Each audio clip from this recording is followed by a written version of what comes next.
আসলে লিমিটেশন ছাড়া কি মানুষ হয়? প্রত্যেকটা মানুষেরই কিছু না কিছু লিমিটেশনস থাকে। আমরা কেউ নিখুঁত না। সুতরাং যার যে লিমিটেশন আছে এটার মধ্য দিয়েই আগাতে হবে।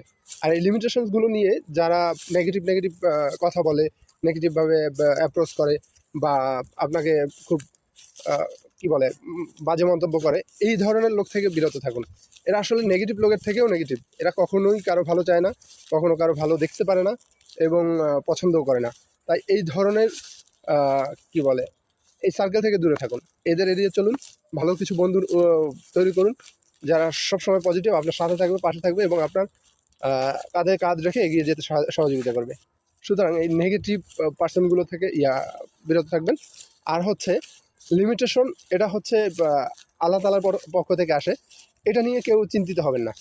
অবশ্যই আল্লাহ উত্তম পরিকল্পনাকারী। সে যেটা চিন্তা করে আপনাকে আমাকে যেভাবে পাঠিয়েছে